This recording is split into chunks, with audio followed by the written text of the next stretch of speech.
नमस्कार विद्यार्थी मित्रांनो. नवीन अभ्यासक्रमानुसार वर्ग 12वा विषय मराठी भाग 3 कथा साहित्य प्रकार परिचय. आज या पाठावर आपण स्वाध्याय कृती स्वमत व अभिव्यक्ती पाहणार आहोत. प्रश्न पहिला, कृती करा. कथेचे घटक. 1 कथाबीज,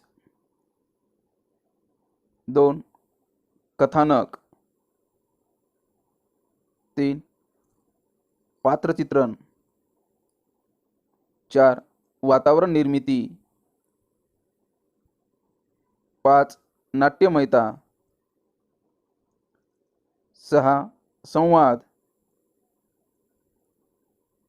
7 भाषाशैली. हे सर्व कथेचे घटक आहेत.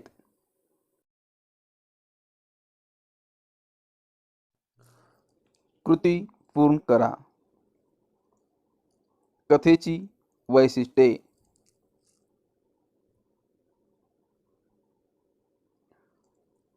कथा मनोरंजन करते. कथेमुळे सुसंस्कार होतात. कथा वाचकांची उत्कंठा वाढवते.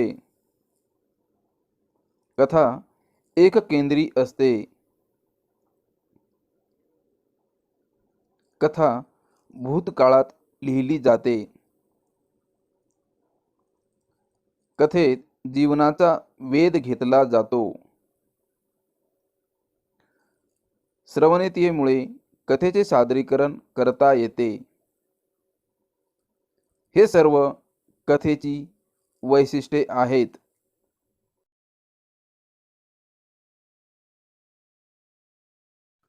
समोर दिलेली कृती पूर्ण करा. कथाबीज घटनामालिका निर्माण होण्याचे घटक. 1 निसर्ग, 2 समाज,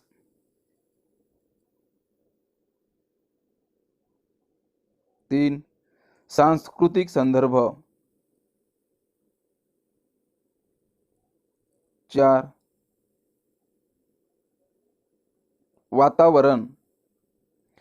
हे सर्व कथाबीज घटनामालिका निर्माण होण्याचे घटक आहेत. समोर दिलेली कृती पूर्ण करा. कथानकात तपशील हळुवारपणे उलगडतात. 1 घटना, 2 प्रसंग,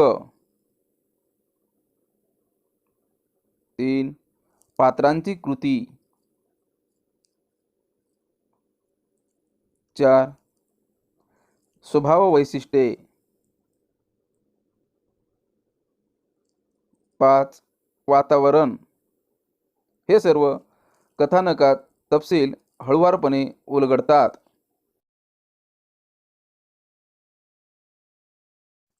कृती पूर्ण करा. कथेतील वातावरण निर्मिती. कथेतील स्थळ काळाबरोबर सामाजिक वातावरण निर्मिती करावी लागते. 2 कथेला स्थळ काळाबरोबर भौगोलिक वातावरण निर्मिती करावी लागते. 3 कथेला स्थळ काळाबरोबर सांस्कृतिक वातावरण निर्मिती करावी लागते. 4 कथेला स्थळ काळाबरोबर राजकीय वातावरण निर्मिती करावी लागते.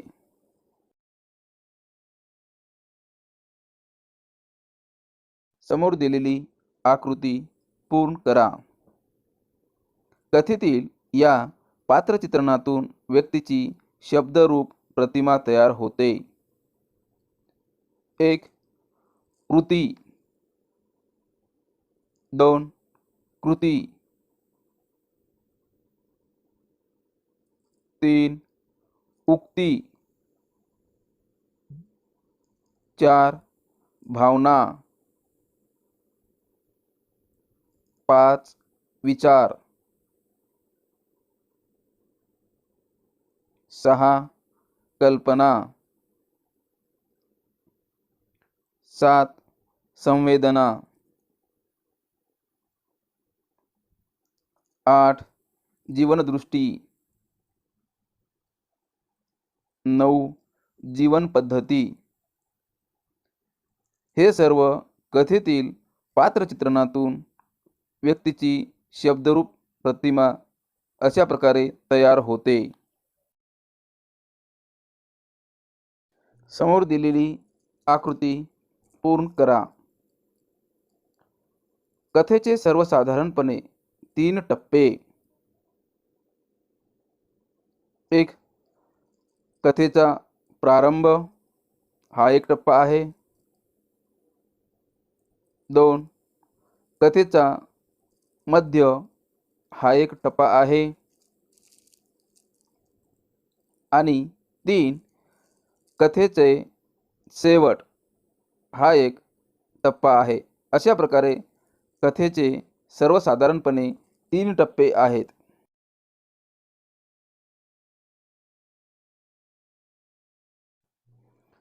कथेमुळे मूल्यविचार रुजवली जातात.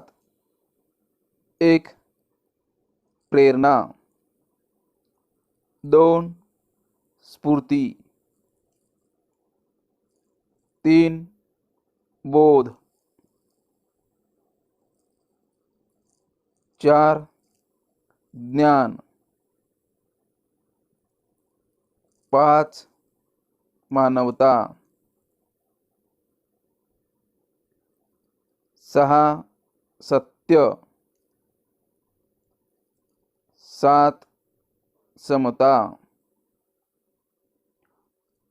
8. न्याय.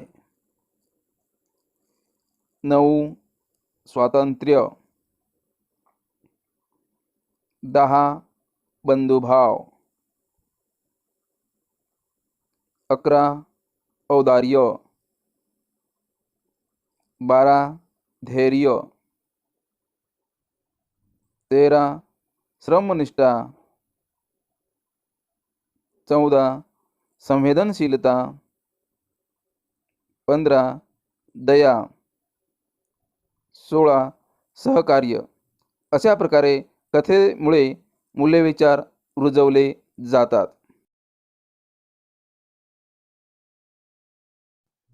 प्रश्न दुसरा. उत्तरे लिहा. अ. कथा म्हणजे काय थोडक्यात स्पष्ट करा. मनुष्य आपले अनुभव व कल्पना जेव्हा दुसऱ्याला सांगू लागला तेव्हाच त्याची गोष्ट झाली आणि त्यातून कथेचा जन्म झाला. कथा या शब्दाचा शब्दशः अर्थ घेतला तर गोष्ट, कहाणी, हकीकत, वर्णन असा आहे. मौखिक परंपरेतून सुरू झालेल्या व लिखित स्वरूपात स्थिरावलेल्या कथा या प्रकाराला उत्तरोत्तर लोकप्रियता लाभलेली आहे. कथ म्हणजे सांगणे, निवेदन करणे. कथ या मूळ धातूपासून कथा शब्द रूढ झाला आहे. या साहित्य प्रकाराला भारतात फार मोठी परंपरा आहे. कथेमध्ये घटना असतात. या घटनांना एखाद्या सूत्रानुसार गुंफण्यासाठी कथानक असते. कथानकात अनेक पात्रे असतात. वास्तवातल्या माणसासारखी पात्रे चित्रित केलेली असतात. वास्तवातली माणसे एकमेकांशी जसे वागतात तसे ती पात्रे सुद्धा एकमेकांशी वागतात, एकमेकांशी भांडतात, एकमेकांची मदत करतात, एकमेकावर प्रेम करतात. राग, लोभ, प्रेम, असूया, दया, सहानुभूती वगैरे भावना वास्तवातल्या माणसासारख्या रेखाटतात. पात्रांच्या एकमेकांशी वागण्यातून घटना निर्माण होतात. कथेत स्थळ, काळ, वेळ याचेही वर्णन केलेले असते. कथेमध्ये विषयानुसार सामाजिक, भौगोलिक, सांस्कृतिक व राजकीय वातावरण निर्माण केलेले असते. या पात्रांच्या परस्परांशी वागण्यातून निर्माण झालेले ताणतणाव, संघर्ष, गुंतागुंत कथेत असते.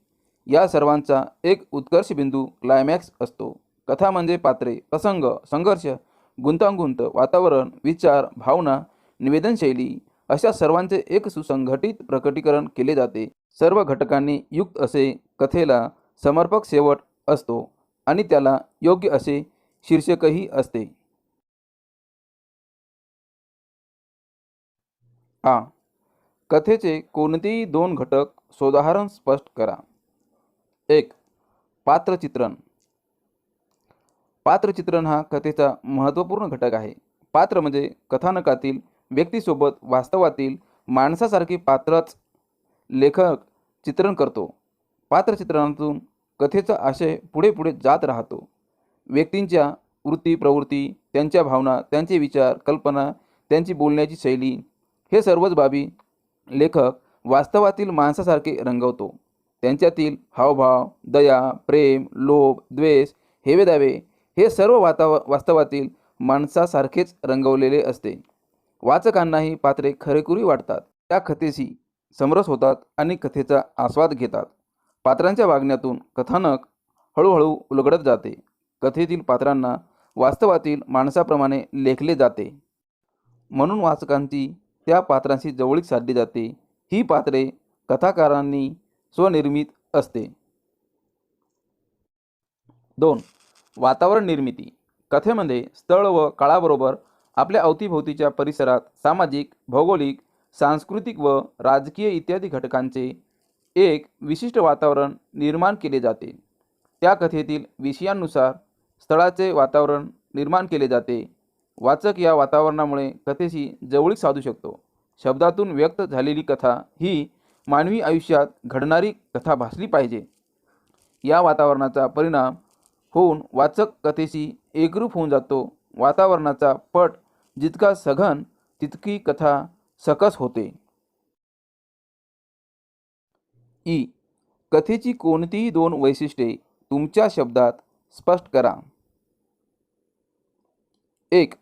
कथेमुळे सुसंस्कार होतात. मानवी मनावर सुसंस्कार करण्याची जबरदस्त ताकद कथेत असते.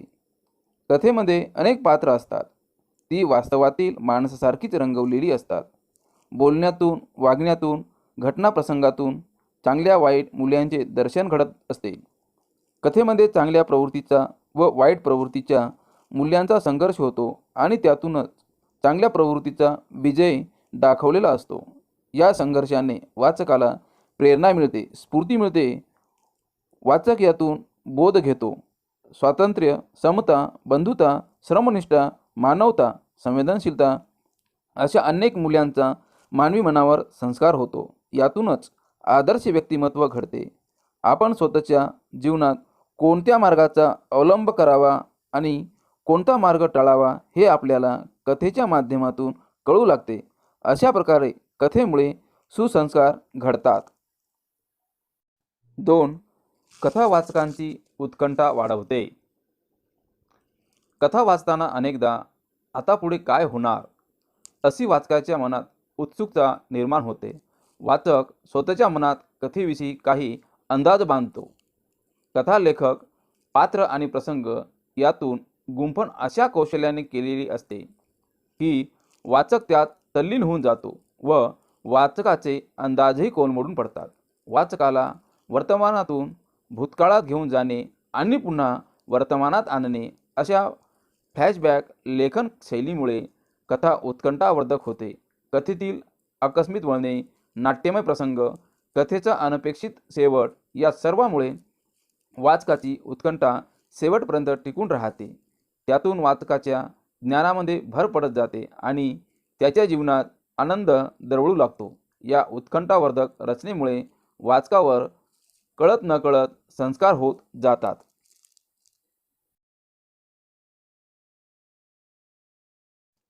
ई. कथाकथनासाठी कथेची निवड करणे फार महत्त्वाचे आणि तितकेच जबाबदारीचे काम असते. हे विधान तुमच्या शब्दात स्पष्ट करा. कथाकथन सादर करण्या अगोदर कथेची निवड करावी लागते. नंतर श्रोते कोणत्या वर्गातील आहेत हे प्रथम लक्षात घ्यावे लागते. ग्रामीण, शहरी, शिक्षित, अशिक्षित, उच्चभ्रू वर्गातील की सर्वसाधारण वर्गातील आहेत.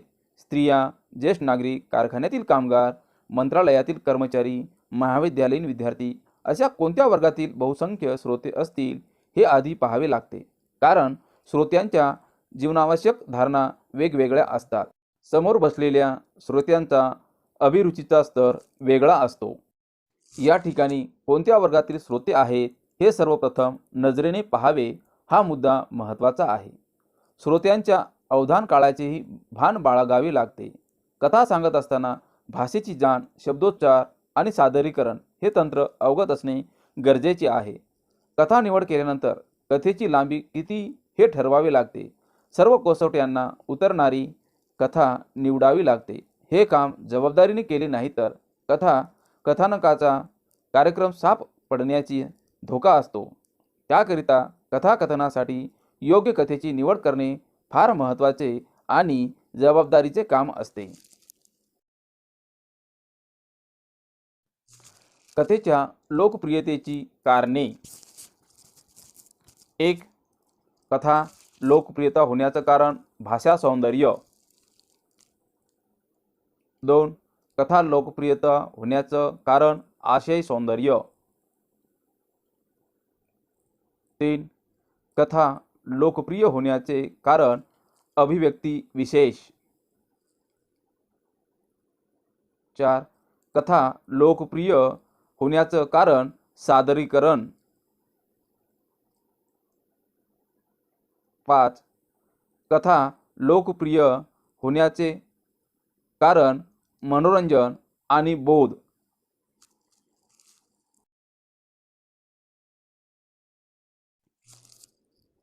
कथेच्या सादरीकरणासाठी आवश्यक भाषिक कौशल्य. 1. विविध लेखकांची भाषाशैली समजून घेण्याची क्षमता. 2. शब्दोच्चार प्रकट वाचन करण्याची क्षमता. 3. भाषेची जाण.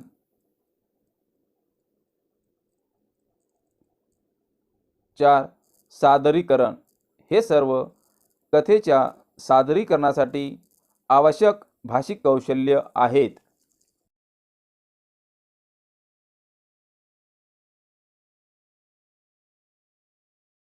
प्रश्न 3. कथेच्या शीर्षकाबाबत तुमचे मत स्पष्ट करा.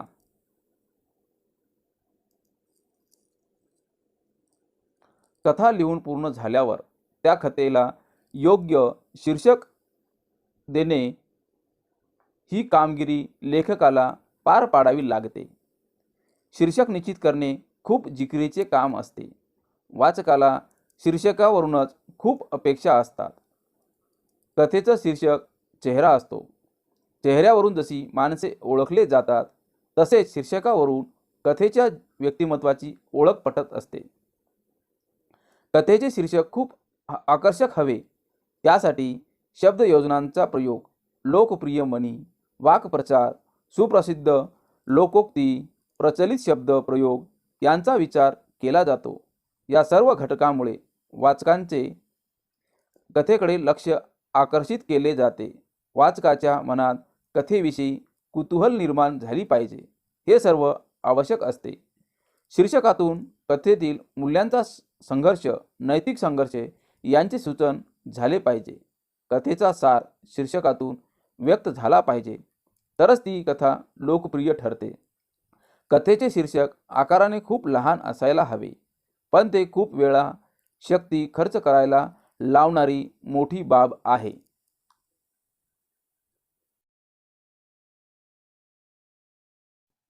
प्रश्न 4.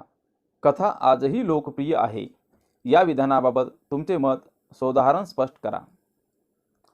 मनुष्य आपल्या अनुभव व कल्पना जेव्हा दुसऱ्याला सांगू लागतो, तेव्हा त्याची गोष्ट झाली आणि त्यातूनच कथेचा जन्म झाला. कथा या शब्दाचा शब्दशः अर्थ गोष्ट, कहाणी, हकीकत, वर्णन आहे. आवाजातील एक सुरळीतपणा टळतो. संवादातील चढ उतार, चटपटीतपणा, शब्दफेक, लक्षवेधी, सोप्या, सुटसुटीत आणि रसाळ शब्दातून गोष्ट सांगितली जाते. श्रवण गोष्टीतून मनोरंजन व अप्रत्यक्षपणे बोध देण्याचा प्रयत्न केला जातो. कथा वाङ्मय हे आजही लोकप्रिय आहे. लेखक द. मा. मिरासदार, शंकर पाटील व पु काळे, पु ल देशपांडे हे 2 पिढ्या मागचे लेखक आजही लोकप्रिय आहेत. राजकीय, सामाजिक, धार्मिक कारणाने समाजात प्रचंड उलथापालथी चालू आहेत. या उलथापालथीमध्ये आपल्या मतांचा प्रसार करण्यासाठी, लोकांचे मन वळवण्यासाठी समाज माध्यमावर कथांचा मोठ्या प्रमाणावर वापर झाला आहे. सध्याच्या आधुनिक काळ धावता काळ म्हणून ओळखला जातो. लोकांकडे वेळ खूप कमी आहे. अशा वेळी कमी वेळात कथेच्या माध्यमातून बोध प्रभावीपणे सादर होऊ शकते. एखाद्या मूल्यांची रुजवणूक विशिष्ट गटात करायचे असेल तर त्याचे प्रभावी साधन कथाच होऊ शकते. वाचकाला व श्रोत्याला घटना प्रसंगातून आकलन होण्यास मदत होते. कथा वाचकाला जर पार्श्वसंगीत, प्रकाश योजनेची, नेपथ्याची जोड दिली तर वाचकाला आनंद मिळतो व श्रोत्यांच्या मनावर चांगला परिणाम होतो. दीर्घकाळ स्मरणात राहते. या कारणामुळे कथा आजही लोकप्रिय आहे.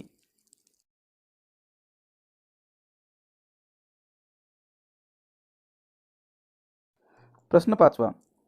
प्रभावी कथाकथनासाठी कथाकथन करणाऱ्यांनी कोणकोणत्या गोष्टींची काळजी घेतली पाहिजे? कथाकथन करणाऱ्यांनी प्रथम श्रोत्यांचे स्वरूप लक्षात घ्यावे लागते. ग्रामीण, शहरी, शिक्षित, अशिक्षित, उच्चभ्रू वर्गातील की सर्वसाधारण वर्गातील आहेत. स्त्रिया, ज्येष्ठ नागरिक, कारखान्यातील कामगार, मंत्रालयातील कर्मचारी, महाविद्यालयीन विद्यार्थी अशापैकी कोणत्या वर्गातील श्रोते बहुसंख्य असतील ते आधी पाहावे लागते. श्रोत्यांच्या स्वरूपानुसार कथेची निवड करावी लागते. कथाकथनाचा कालावधी व श्रोत्यांचा अवधान काळ या बाबीवर लक्ष द्यावे लागते. श्रोत्यांशी संवाद साधता त्यांचा प्रतिसाद घेणेही गरजेचे असते. त्यावेळी शब्दफेक, प्रभावी विचार, स्पष्टता आणि शब्दांचा गर्भितार श्रोत्यापर्यंत पोहोचवण्याचे कौशल्य कथाकथन करणाऱ्याकडे असावे लागते. कथाकथन करणाऱ्या व्यक्तीला भाषेच्या ज्ञानाबरोबर वाचिक अभिनयाची जोड द्यावी लागते. त्यामुळे कथाकथन उठावदार होते. शब्दांच्या माध्यमातून पात्रांना जिवंत करायचे असते.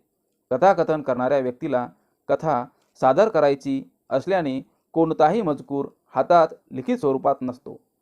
श्रोत्यांशी संवाद साधत त्याचा प्रतिसाद घेणे गरजेचे असते. कथाकथन करत असताना कथा खूप पालाळ भाषेत चालत नाही. आवाजात चढउतार करणे गरजेचे असते. अशा प्रकारे प्रभावी कथाकथनासाठी कथाकथन करणाऱ्यांनी या गोष्टींची काळजी घेतली पाहिजे.